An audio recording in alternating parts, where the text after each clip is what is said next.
Selamat pagi, salam sehat untuk kita semua.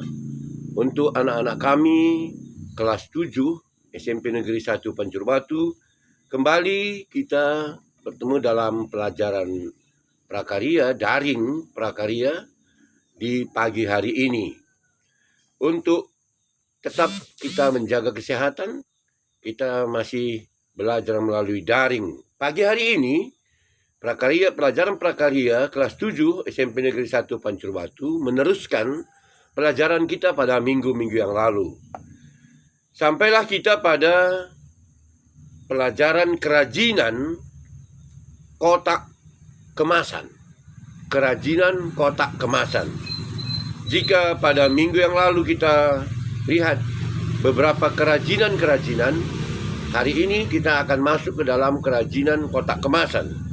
Bisa kita lihat di dalam buku kita.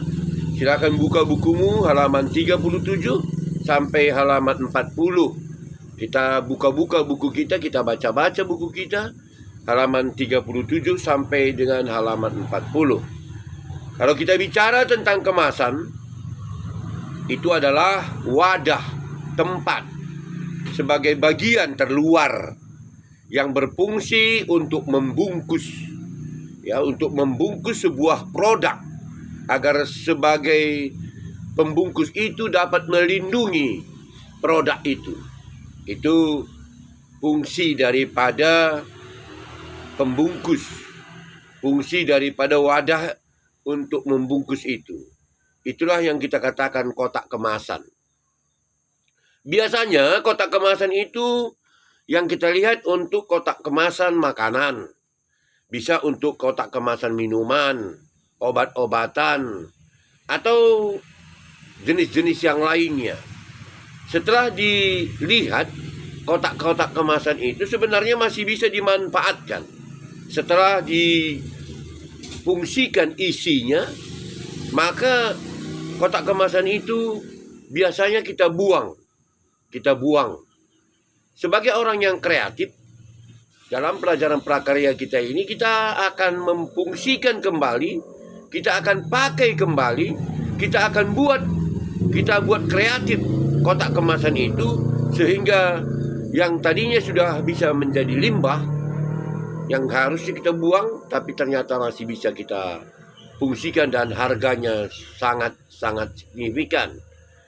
Limbah ini sangat menarik untuk dikembangkan kembali atau diperbaiki, diolah sebagai karya kerajinan. Saya ulangi, limbah itu sangat menarik untuk dikembangkan kembali sebagai karya kerajinan. Baiklah, setelah kamu membaca buku, kamu akan lihat di dalam buku itu, dari pelajaran kita minggu yang lalu, kerajinan limbah plastik, kerajinan kotak kemasan, itu bagian B. Bagian C akan kita lihat kerajinan limbah kain perca, kerajinan limbah plastik, kerajinan kotak kemasan, kerajinan limbah kain perca. Ini semua bisa kita buat satu karya. Nah, untuk itu pada pagi hari ini kita diberi tugas di minggu-minggu ini. Ini tugasnya selama 1 minggu. Selama 1 minggu. Apa tugas ini? Merupakan tugas prakarya, PR. Kalau kita katakan pekerjaan itu pekerjaan rumah, walaupun kamu tetap masih di rumah. Buatlah salah satu kerajinan. Apakah kerajinan limbah plastik, kerajinan kotak kemasan, kerajinan limbah kain perca. Buat salah satu kerajinan di atas. Apakah bagian A, B, atau C. Lalu setelah selesai kamu buat, saya perhitungkan tidak selesai 1 jam. Bisa kamu beberapa jam, beberapa hari untuk membuat salah satu pilihanmu, maka difoto. Setelah itu kamu kirim kepada Pak PP. Selesai kamu buat, dalam minggu ini silahkan difoto. Jangan lewat hari Jumat depan. Lalu kirim ke WA Pak PP. Saya akan beri nilai setelah kamu kirim. Kalau belum saya beri nilai, berarti belum bisa saya baca, ataupun tidak akan saya terima lagi. Kenapa? Ada yang terlambat, ada yang tengah malam. Tidak usah tengah malam sekali. Pokoknya selesai kamu buat, kamu kirim, Usahakan jangan lewat dari jam 8 malam. Itu tugas kita untuk minggu ini. Jadi kamu tidak mengerjakan apa-apa kecuali tugas prakarya ini.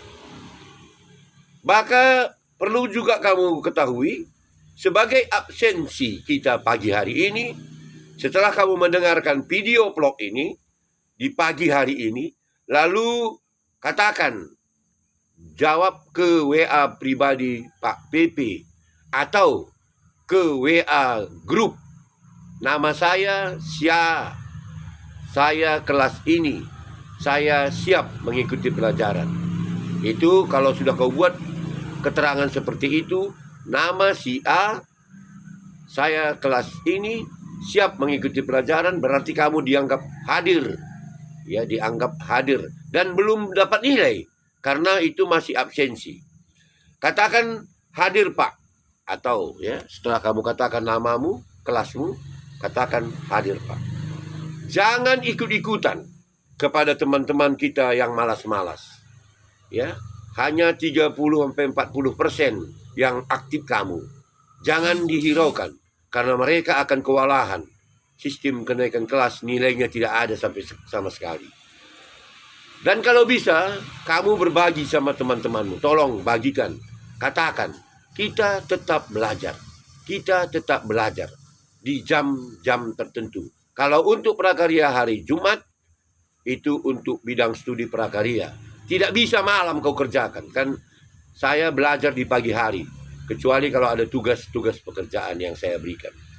Banyak yang kita tidak aktif, tapi tidak usah itu diikutkan. Dan saya perlu ingatkan, tidak diizinkan ganti-ganti nomor WA. Kenapa? Karena kamu yang ganti-ganti nomor itu jelas tidak mendapat kuota pemerintah. Tidak akan mendapat kartu gratis. Karena nomormu sudah berubah-ubah. Jika hilang HP-mu, laporkan Gaperi supaya ke nomor induk kartumu itu, supaya bisa tetap dipertahankan nomor WA-mu. Tidak mesti diganti nomor, kecuali habis paketmu nggak kau ganti-ganti sampai limitnya. Itu tidak bisa diganti, diperbaiki ke kantor apa nama kartumu. Ya, saya kira itu penjelasan kita. Silakan bekerja, saya tunggu jawabanmu, tugasmu. Selamat melaksanakan tugas, salam sehat, tetap jaga kesehatan. Salam dari Pak PP. Terima kasih.